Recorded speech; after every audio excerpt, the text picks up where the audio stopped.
ब्रेकनंतर आपल्या सर्वांचं पुन्हा एकदा स्वागत। आता वळूयात पुढच्या महत्त्वाच्या बातम्यांकडे। तळघरात तब्बल 290 खोल्या बांधून अनैतिक व्यवसाय करणाऱ्या ठाण्यातील सत्यम लॉज प्रकरणी आता पोलिसांच्या भूमिकेवर संशय व्यक्त केला जातोय। आणि त्याच वेळेला 290 नाही तर फक्त 51 रूम बेकायदा असल्याचा दावा आता पोलीस करतायत। त्यामुळे तळघरातील 290 खोल्या जमीनदोस्त केल्याचा ठाणे महापालिकेचा दावा खरा की 51 खोल्यांचा पोलिसांचा दावा खरा, असा प्रश्न आता उपस्थित होतोय।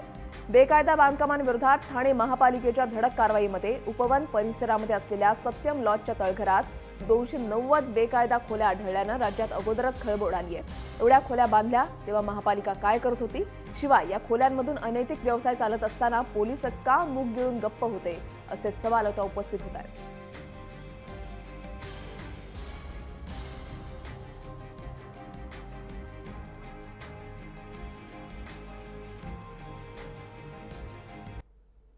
एकदमच आश्चर्यजनक पेक्षा पण काय शब्द वापरावे मला समजत नाहीये।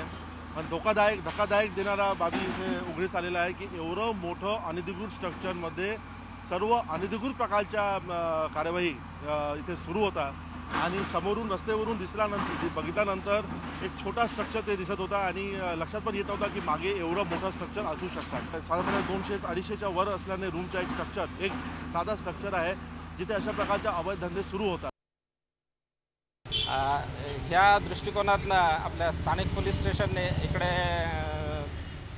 पंचनामा केलेला। त्या पंचनामामध्ये एकूण 51 रूम आढळल्या आणि त्यामध्ये 2 हॉल इन्क्लूड अशा एकूण 51 रूम आहेत।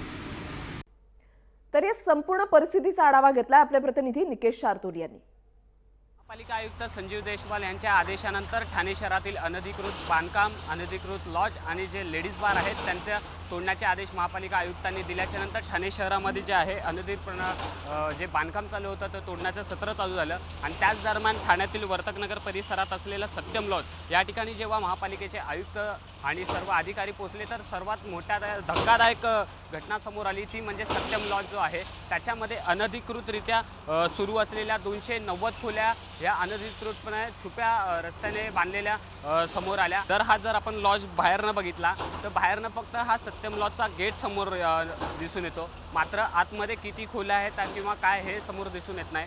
ज्या वेळेला महापालिकेचे अधिकारी जेव्हा बांधकाम तोडण्यासाठी त्या ठिकाणी पोहोचले तेव्हा पाईपलाईन बघण्याच्या दृष्टिकोनातून ह्यांनी जेव्हा लॉजमध्ये एंट्री केली त्यावेळेला पाईपलाईन जी आहे ती बघता पाईपलाईनच्या दिशेने हे सर्व अधिकारी तिथे पोहोचले असता जमिनीखाली 3 मजले हे आढळून आले आणि त्यामध्ये संपूर्ण जे आहेत ते 290 खोल्या आढळून आले।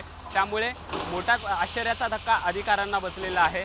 त्यामध्ये जे आहेत महापालिका आयुक्त अधिकाऱ्यांनी जी कारवाई जी आहे तिथं चालूच ठेवलेली आहे। ही कारवाई केलेली आहे। त्या कारवाई दरम्यान स्थानिक पोलिसांनी कुठलाही गुन्हा किंवा कुठलीही नोंद पोलीस स्टेशनला केलेली नाही आहे। तर कुठेतरी वर्तकनगर पोलीस स्टेशनची जी भूमिका आहे ती संशयास्पद जी आहे ती दिसून येते। निकेश शार्दूल, जय महाराष्ट्र, ठाणे।